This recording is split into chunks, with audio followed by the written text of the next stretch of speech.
Good morning and welcome to Scotland Speaks on a glorious Saturday morning here in Glasgow. In last week's show, we brought you the very important results of the ALBA leadership elections.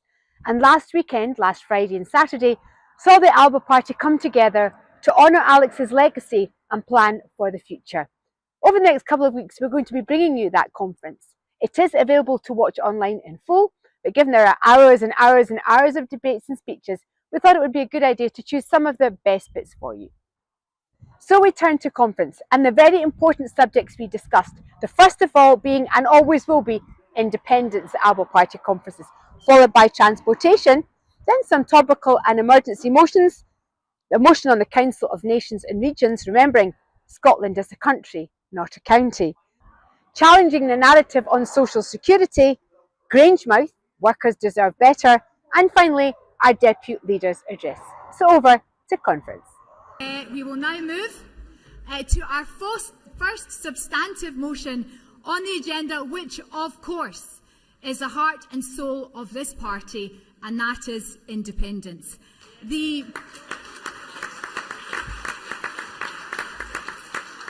motion was originally to be proposed by Kenny McCaskill, our new leader, and seconded by Angus Brendan McNeill. But we thought we'd make Angus work for his new membership and set him off with a 5-minute speech to get us started. Angus will now propose the motion on independence for ALBA. Angus Brendan McNeill.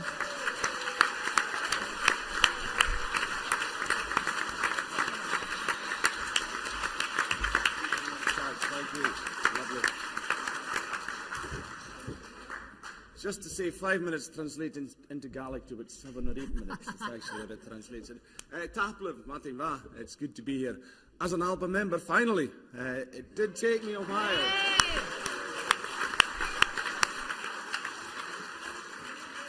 I think before the 2021 election, I said that the 2026 election would be the 2021 election for slow learners, but because that would be the election where independence would come to the fore. But perhaps somebody could turn that on me, and given the time I've taken to join ALBA, that I'm perhaps the slowest of slow learners. But who knows? But we have to face a fact in Scottish politics that the SNP need us to be there if anything's going to happen in the next Parliament. And we have to face the fact, too, that we need the SNP as things stand. Now, that might be a challenge to some of us, but we shouldn't be afraid of that if we want to meet the challenge of independence. And remember, I personally was technically chucked out of the SNP, out on my bahuchi. But who cares really about such things when we're on about independence?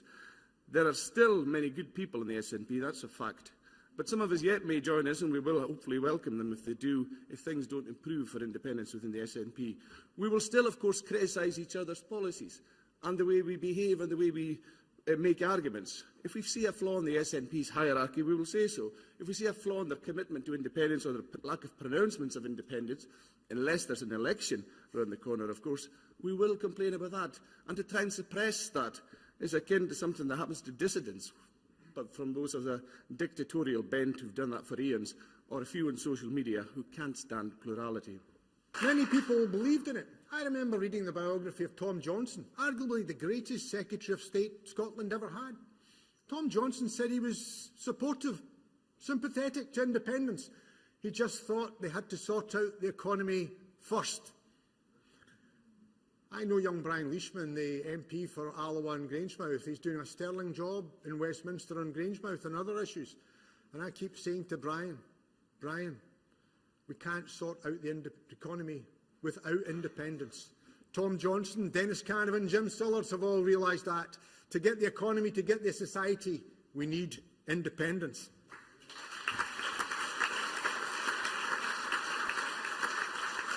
That dream was kept alive. It came again in the 1970s when folks saw with oil an opportunity for a transformation. The sort of country Scotland should have been and should be is what Norway currently is. They got oil and they used it. We got oil and we saw it used in Iraq and to create mass unemployment. That's why we went on, but Alec drove us forward. He took us into 2014 when we came so close. They were dark days. I remember on the 19th of September just how it felt I remember being interviewed for a job in a government, not a Scottish government job, they never offered me one, but across in Dublin with the Irish government, and they asked me about how I felt. And I said that on the 19th of September, I felt like flying out of Scotland and never coming back. But I had a duty to stay to a constituency and to keep that light on, as has always been kept along, as Alec kept the cause alive and made it grow, and that's why we came so close in 2014. And we're on the march again. The vote for independence is higher now than it has ever been. Let's remember what it was like in the 70s and 80s when it was viewed as a crackpot idea that would never be achieved. What it was like when the referendum was first agreed to in the early part of the second decade of the 21st century, when they thought that they would crush independence once and for all. We marched forward. Alec took us there. As Alec told me, Ian Paisley said to him when he went down to Westminster again in 2015, "You'll be disappointed you didn't win, but you unscrewed the top of the bottle." The tragedy has been some have allowed that bottle to be tightened rather than screwed it right off. But that's why we go again. We do have to do what Alec was making us. Those of us who heard my eulogy for Alec at the memorial service in our great cathedral in the city, remember I quoted from a official in the East Lothian Council who I didn't know had any belief in independence, but who said he remembered how Alec made him walk tall. That's what we've got to do. We look around this hall and I remember Burns's great quote from the Cotter Saturday night. "From scenes like these, old Scotia's grandeur springs, that makes her loved at home, revered abroad." There are not many of us in this hall. We are few, but there are many out there who believe in that dream of independence, that dream that Alec took us so close to delivering. Our job is not simply to do what we need to do in this hall and get things sorted out for our party. It's to mobilise and galvanise that movement that we know exists, that is now a majority because we were lied to in 2014 and people regret that they were duped. Our job is to work hard in this hall, deliver out there, and to deliver that dream. That's our duty. But you know what? It's time to stop our criticism. Reach out over the SNP leadership's heads and speak directly to the grassroots members, because they get it. They want independence. They might not be ready to join ALBA, but by God, they're ready to vote for independence in the next election. You know, I remember...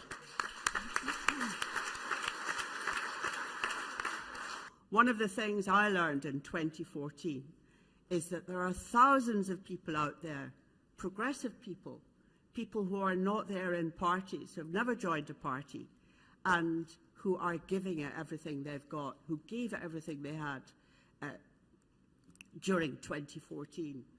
So I want to see us giving support to all the strands for Indy, including Salvo and Liberation. I don't come from a parliamentary party tradition.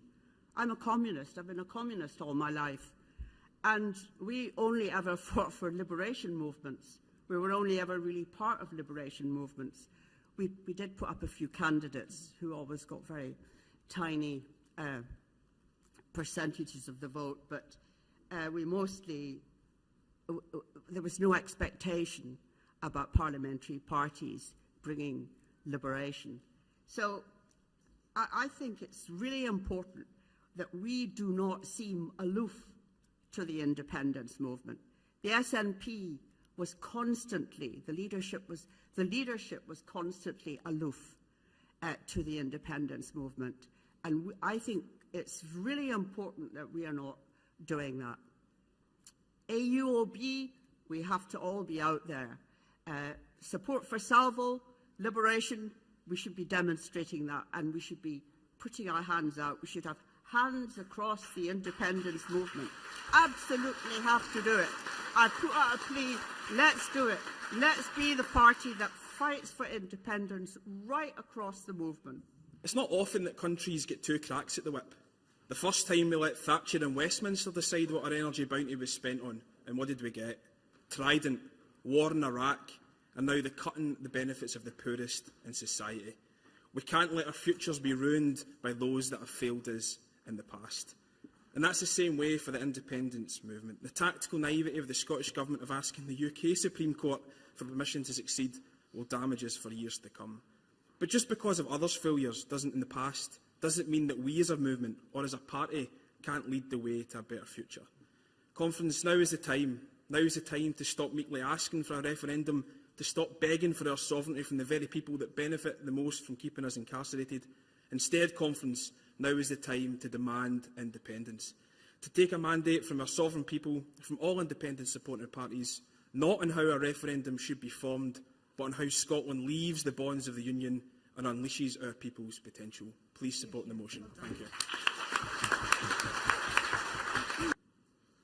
I have discussed before how the rail network in Scotland was decimated by beaching in the 60s. Motorway development was prioritised in England, with Scotland receiving fewer major road projects. Rural and island communities face ongoing transport challenges, particularly in the ferry services and rail connectivity. Our resources have been plundered, our wealth has been stolen, and our population growth has been diminished in real terms. Inadequate public transport, congested roads and unreliable services continue to impact daily life, limiting opportunities for education, employment and social participation.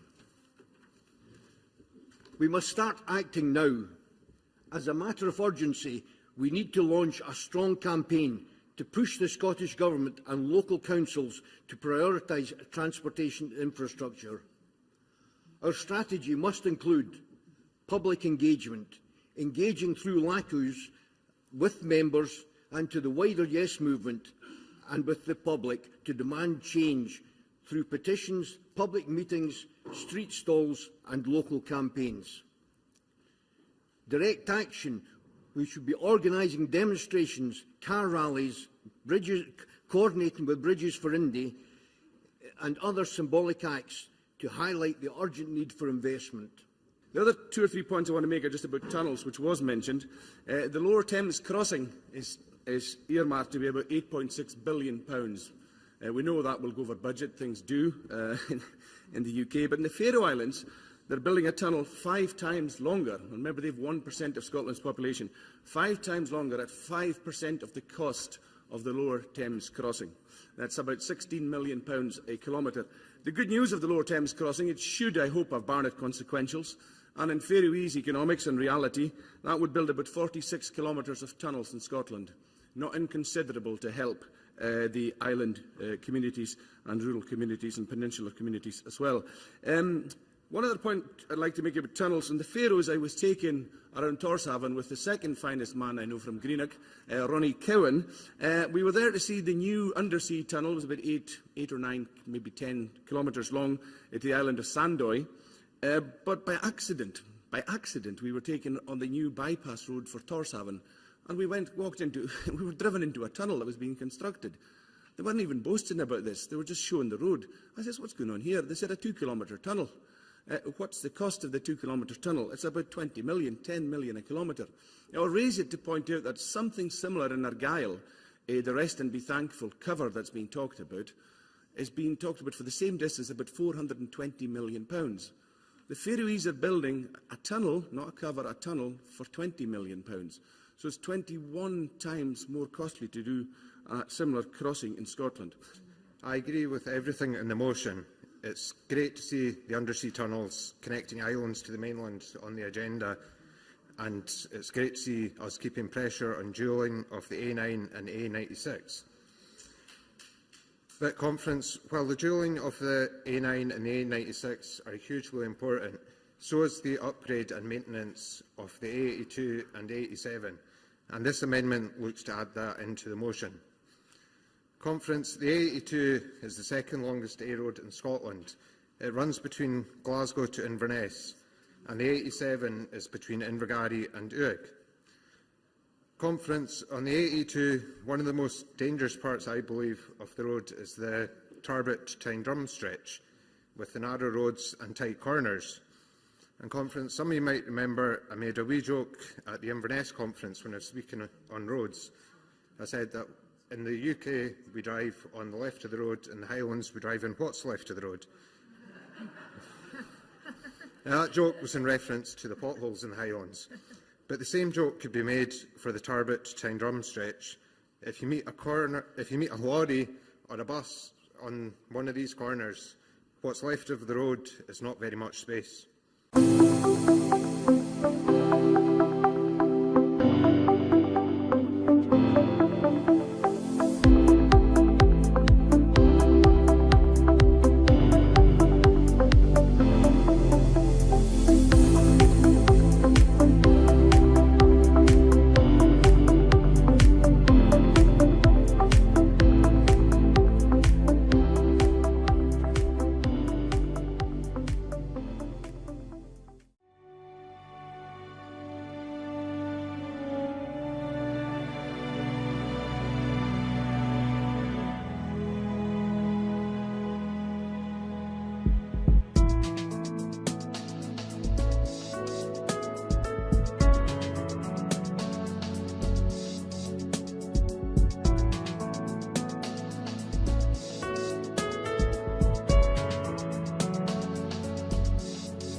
Conference notes that the case of Kirkcaldy nurse Sandy Peggy has ignited significant debate over the balance of rights and the protection of single-sex spaces, both within Scotland and internationally. In December 2023, nurse Sandy Peggy objected to sharing the women's changing room at Victoria Hospital in Kirkcaldy with a trans-identifying male colleague, leading to mutual allegations of harassment and discrimination, ultimately culminating in an ongoing employment tribunal. Conference further notes and affirms ALBA party policy positions on equality, including the rights and protections of women, new Scots, young Scots, those with disabilities, faith communities and all other characteristics as protected by the Equality Act 2010.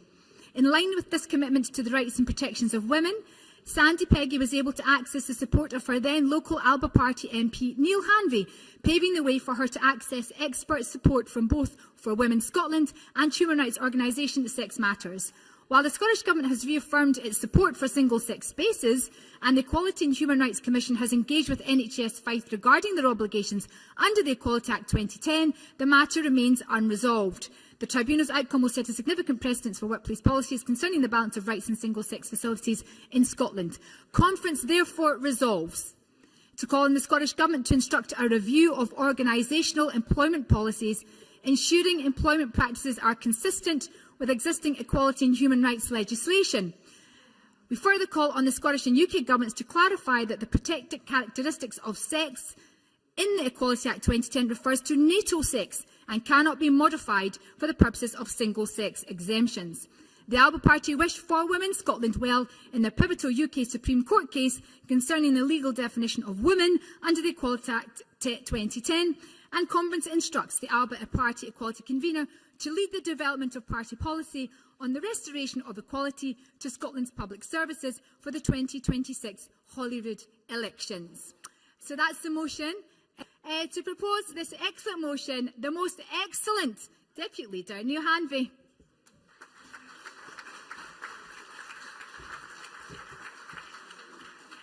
Thanks, Tasmina. Thanks, Conference.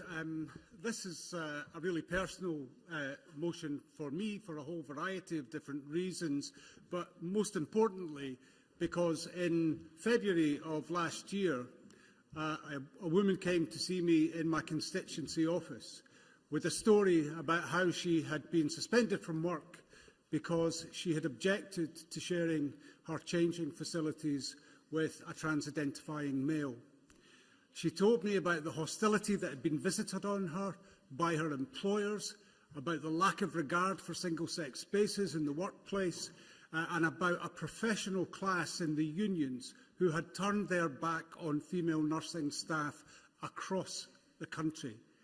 I was absolutely horrified, not just because the story touched me on a human level, but because that's my previous profession.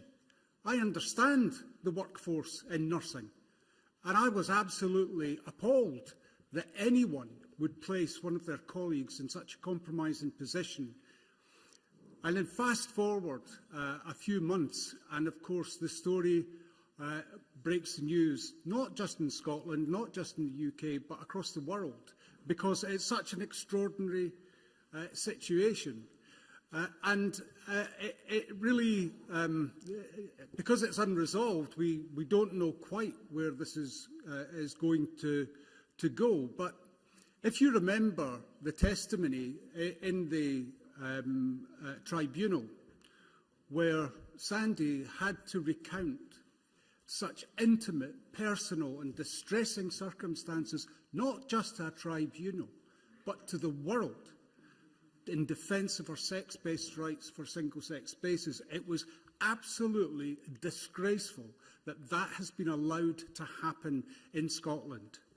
And so, whilst the Scottish Government have said that they have affirmed their support of single-sex spaces, and the Equality and Human Rights Commission has engaged with NHS Fife, there are two things that are problematic there.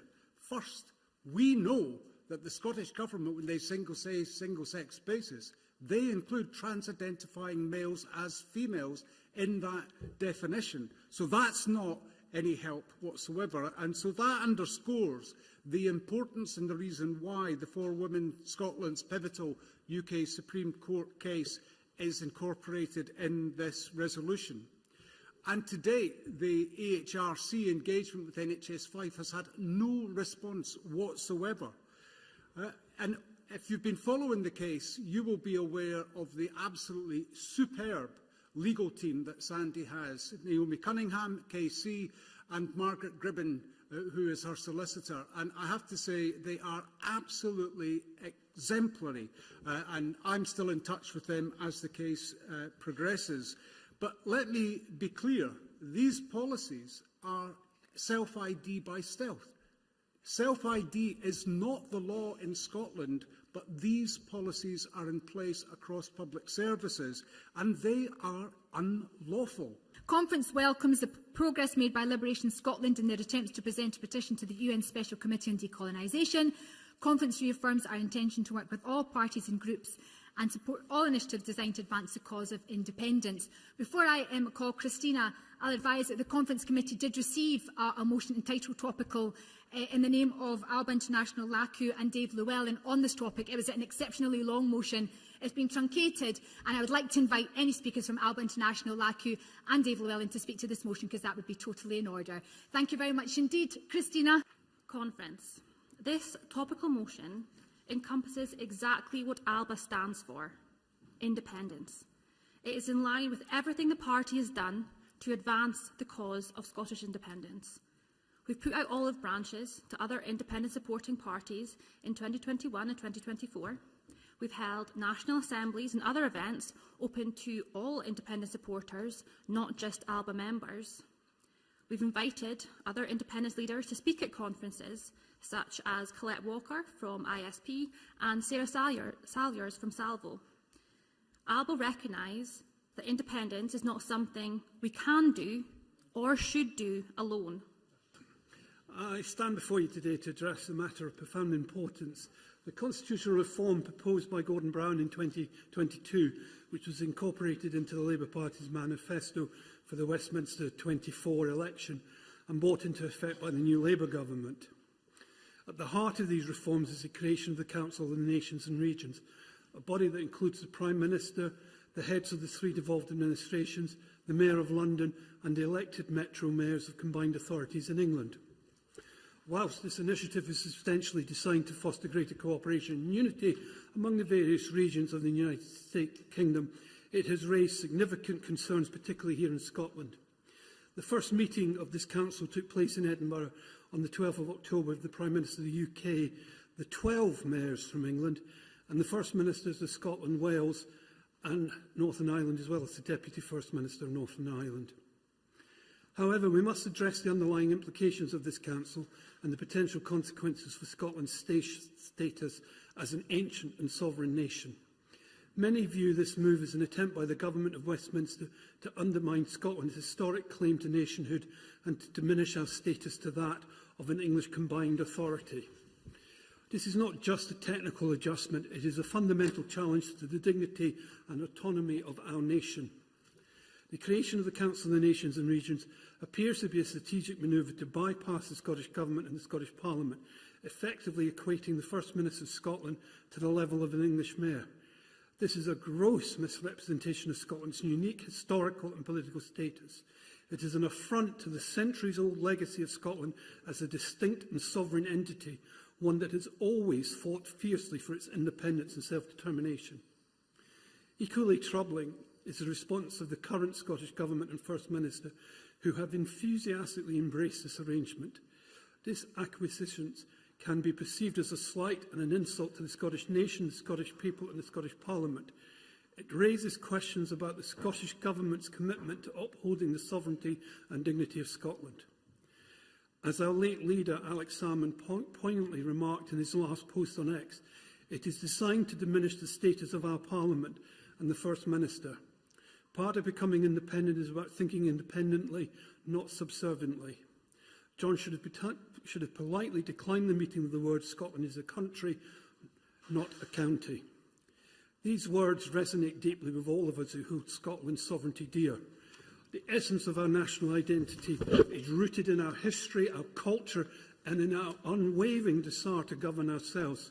We must remain vigilant against any attempts to erode this identity or to reduce our nation to a mere administrative region. First of all, Amy Madden. Welcome, Amy.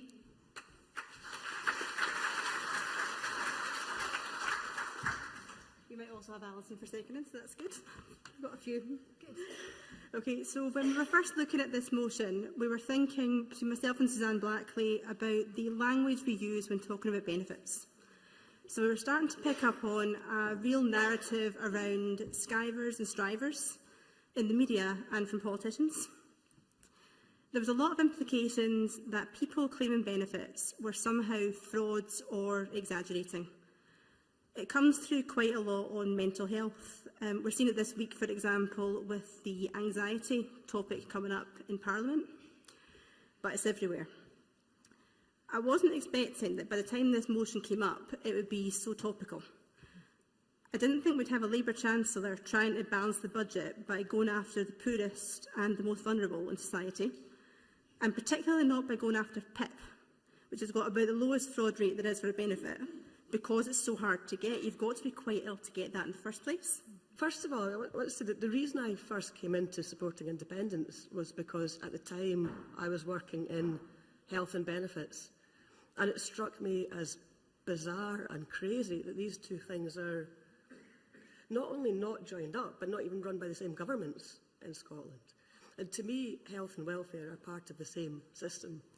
And working in the Citizens Advice Bureau at the time, some of the cases I saw around 2010, which was the last benefit reform, were horrific, truly horrific. And these are people who are sometimes at the very worst, most stressful, awful time in their lives, and they're being made to feel awful. I think something that came up there, just really a couple of the points that came up in this motion, that it's quite easy for us to sit and not really notice. One is the comment about how we're only one accident away from landing on benefits, and I think I'm an example of that. And it wasn't even an accident, it was nothing you could have seen coming. I was 20 years into a decent career, 25 grand, a year I'd bought my house and I was paying off the mortgage and I was getting promoted, I was getting headhunted, it was great. And what happened? I got the flu became ME, and I haven't worked for 8 years since. After the first year, I couldn't do voluntary work. It's got worse. And I find myself, thankfully I had that mortgage, thankfully another relative died and I was able to not lose my house. But literally, that's how easy it can happen. You get the flu one day and a month later, that's you the rest of your life. party does have a proud track record on defending Grangemouth, and this is a motion as a continuation of that work. But what I will use is this is an opportunity to give a warning on the Willow report and the commitment from Westminster to protect workers and combine with private enterprise to support workers. So let's have a look at Labour's current track record on delivering change. What's were promised and what have we actually been delivered? The promise to support WASPy women. I don't have to tell the women in here who are part of 3.6 million whose claims are about to be rejected. The promise to cut energy bills. The reality. To cut the winter fuel payment and allow energy prices to rise again. The promise to protect the poorest in our society. What's really happening? They're cutting PIP and removing benefits to those that are the most vulnerable. So do we trust Sir Keir and Ed on delivering for Scottish infrastructure? Not a chance, Conference. The current proposals and promises are hollow without direct action. But as a bit of personal experience, I live 10 minutes away from Ravenscraig. Daily I see the barren brownfield sites that were used to employ thousands of people. I see the deprivation, the lack of investment, the struggling public services, declining utilities. We know what happens when these industries are removed. We know the lies, the promises of retaining the private sector investments. We know the lies about the promises for retraining. We know about the lies for the promises of community support. What did we get in Ravenscraig? We didn't get jobs, we got a sports centre. We didn't get the infrastructure, we got housing estates. And although these are welcome investments, they don't feed or house 10,000 people. As a community that has been through this, and as speaking as a future generation from decades since it happened, we cannot allow this to happen to another area of Scotland. Certainly not without a fight. So please, Conference, continue our good work on this and please support the motion. Thank you.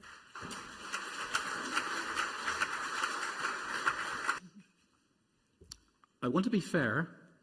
I want to say about the Labour person, Brian Leishman, who did win, he has actually stood up for the Grangemouth complex in Westminster, but he's only one individual in the Labour Party, and the rest of the party, they've ignored him. They've hung him out to dry, effectively, with that dismissive attitude with which they regard everything Scottish. This motion is central to our values and our identity. ALBA stands for Scotland. ALBA stands with Grangemouth. Please support this motion.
Water is life, but not all water is equal. Our water ioniser restructures and alkalises water for optimum hydration and detoxification, recreating the planet's ultimate water sources, found in lightning-struck lakes and newly melted icebergs. H2 Pure Source. Change your water. Change your life.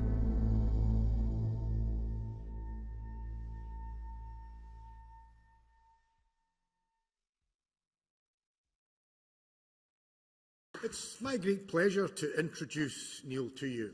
Neil and I hadn't met until we were both elected back in December 2019. Neil was elected as an independent. He'd had the whip taken away from him and the recognition from the SNP. That had been done to him because of the heinous crime of speaking out against Israel. The genocide that has unfolded has shown that Neil was not just prescient but a man of principle, and it was shameful that he should have been so shaddily treated by a party that he had served so well as a councillor and then as a candidate. But notwithstanding that, showing the respect that he had within his constituency, he was returned. And that was shown in how he continued to conduct himself in Westminster. He and I were part of that SNP group initially that were led to believe that there would be an independence convention, that were led to believe that there would be change. But it wasn't to come. Neil and I left together to join with Alex Salmond, Neil always having stood at Alex's shoulder, the same as each and every one of us here.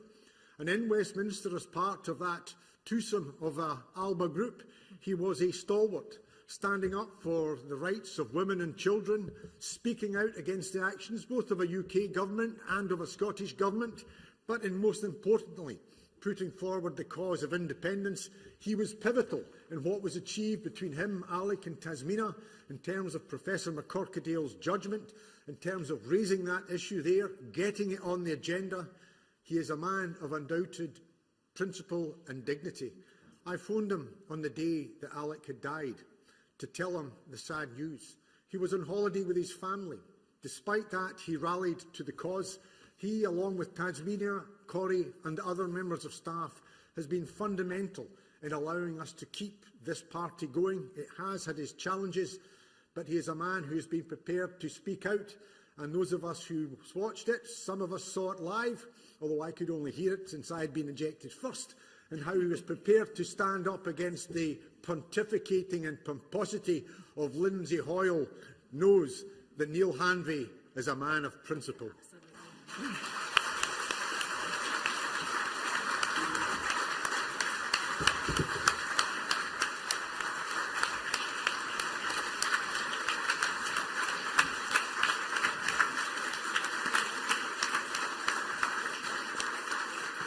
A man of principle who can't open a bottle of water.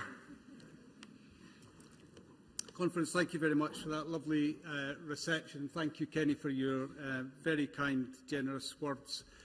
It really is an absolute honour to stand here and address the party as your deputy leader, and I hope I'm able to deliver on your expectations in that role. As you would expect, I'm delighted with the result, and I relish the challenge ahead as we push towards the 2026 elections for the Scottish Parliament. Once again, I would like to extend my thanks to every ALBA Party member who participated in the election. Your involvement is absolutely essential to our party democracy. And I would also like to give my commiserations to my opponent, Chris McElhenney, and to our Holyrood leader, Ash Regan, MSP, and congratulate them on their participation in this very important election. There's a few more to go. I'd also like to thank, as we did earlier today, Mike Mackenzie. He has conducted himself with care and distinction, and we can be very confident that the election was guided appropriately. As I said during the election campaign, this was not an election that any of us wanted. It's impossible, absolutely impossible, to replace Alec. and continuing his legacy with passion and determination is an enormous responsibility. So it's an honour to follow in those footsteps and to play my part, not only in keeping his dream alive, but to ensure his lifetime's dedication to Scotland and its cause is delivered. I just want to talk a little bit now about leadership and my motivation for standing in this election.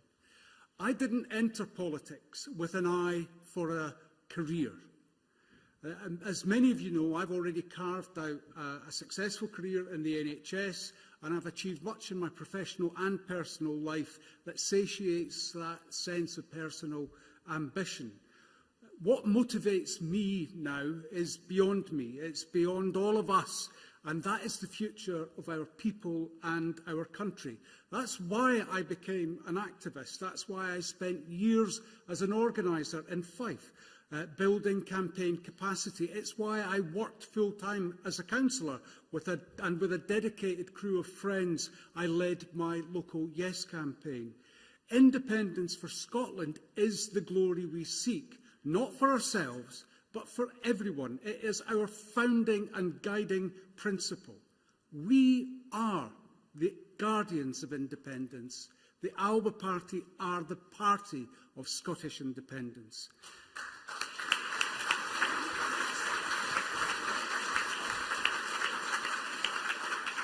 And how we carry ourselves forward must be done with the utmost integrity. Having the courage to do the right thing is essential if we are to win the public's trust. I can assure you, I won't turn a blind eye to unacceptable behaviour and will always strive to do the right thing. Because doing the right thing really matters in politics. In 2019, as Kenny referenced, in 2019, I spoke out against the dangers to women and children from self-ID. And while the consequences of doing so were very personally challenging, it was the first time the independence movement pushed back against Nicola Sturgeon's diktat and amplified the growing opposition to her gender recognition reform. Had I not done so, had Kenny and I not joined Alex ALBA Party, had we not collectively had the courage to defend women's rights and protections, had we not made that case again and again in Westminster, Holyrood and in the media, Sandy Peggy would have had no other Fife MP to turn to. She would not have had the support of Sex Matters or the expert legal team. There would be no international recognition of the importance and significance of her case. Doing the right thing, however small it may seem at the time, can pave the way to great outcomes.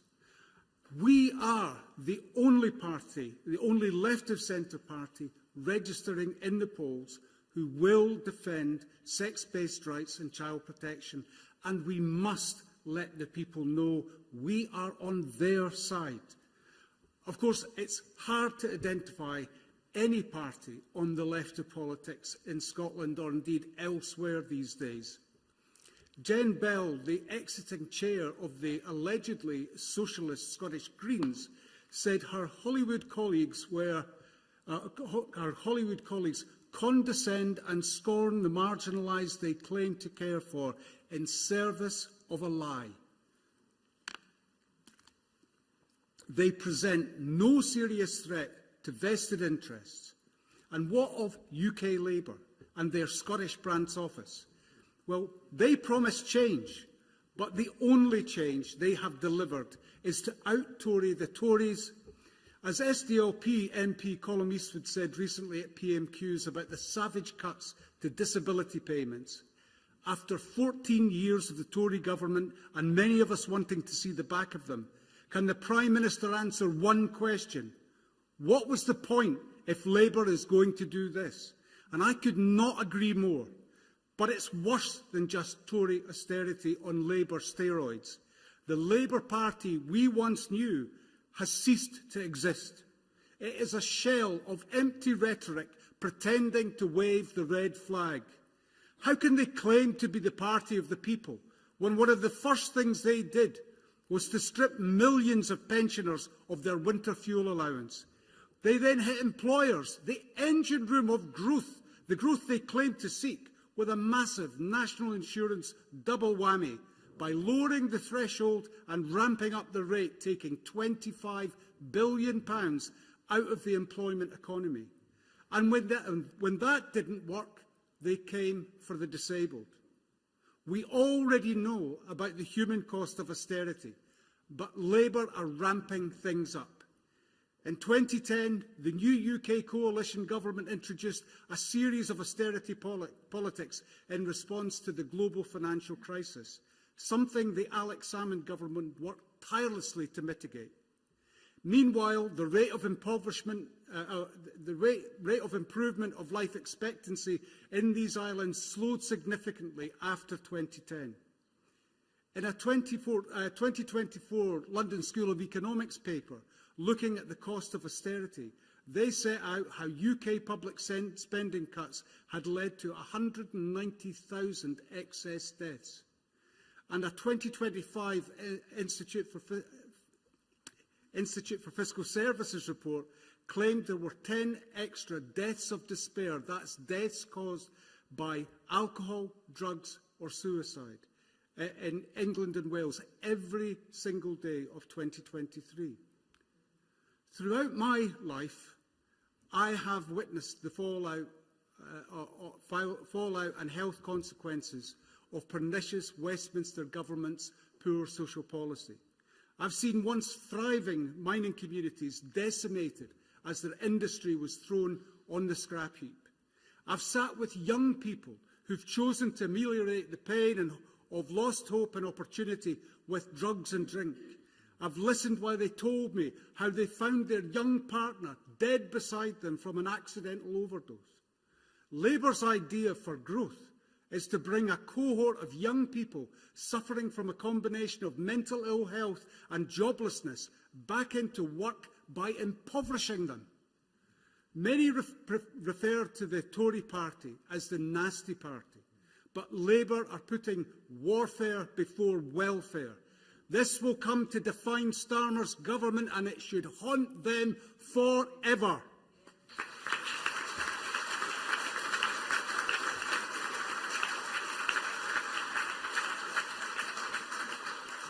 Their own government analysis estimates that 250,000 people will be thrust into poverty, including 50,000 additional children.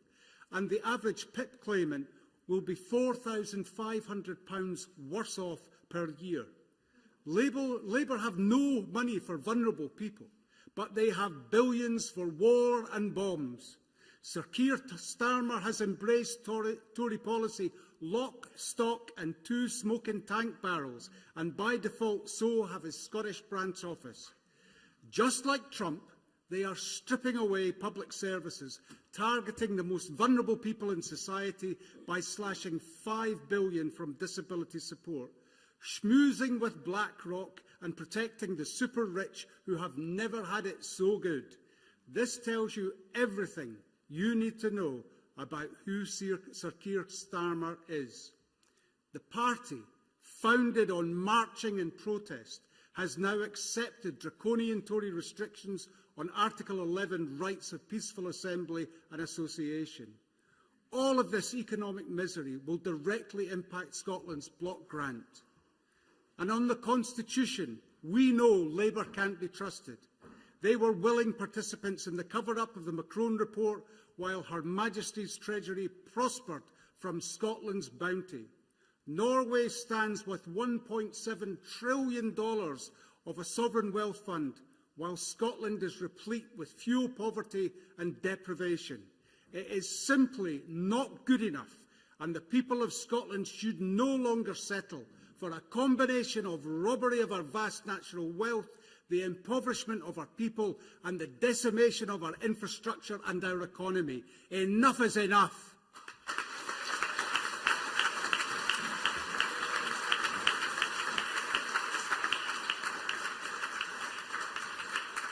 Conference, we know we generate over 12 times our energy requirements in renewable energy alone.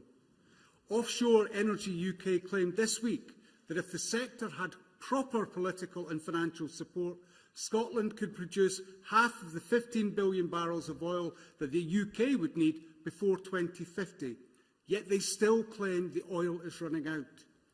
National Grid's Beyond 2030 plan will see 3 subsea cables and 1 on-land cable take Scotland's energy from our shores with no revenue and no manufacturing or supply chain jobs in return. As Alex told us before his sad passing, we cannot allow the robbery of Scotland's oil to be repeated by our renewables thievery.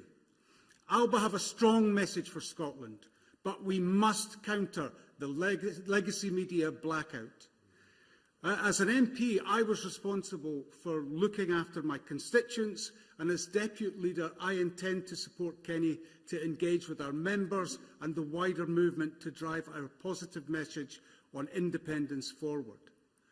To that end, I will work to develop a social media campaign strategy with assistance from our talented HQ team and NEC colleagues. But we cannot make a success of this alone. I will be looking for volunteers with media skills and a passion to get the message out there. We can reignite the hope and optimism that has been stifled over recent years and drive the ALBA party message forward. Mainstream politics is falling apart.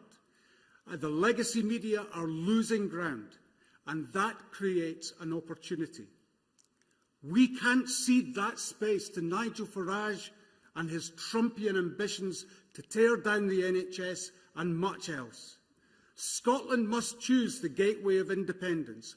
Only with independence can we begin to use our vast natural wealth to build a fairer, kinder and more equal society for the benefit of our people. Let's take our message to Scotland and elect as many ALBA Party MSPs as possible. That is our mission. The only reform Scotland needs is independence. Thanks. And with that, we've come to the end of this week's show. I do hope you've enjoyed some of the special bits we've picked out, but of course, the whole conference is available to watch online via the ALBA Party YouTube site. So please do delve in and listen to everything that everybody had to say. The ALBA Party is blessed with tremendous speakers who speak with passion, determination and a drive to deliver independence for Scotland. Do tune in next week when we show you some further best bits from day 2 of conference, with the highlights being, of course, our speeches from our Holyrood leader Ash Regan and from Kenny McCaskill. Much to look forward to there. And the spirit of conference has very much been that of unity. We must all come together in 2026 to deliver that important vote for yes for independence. Stay tuned, we'll see you next week. Bye-bye for now.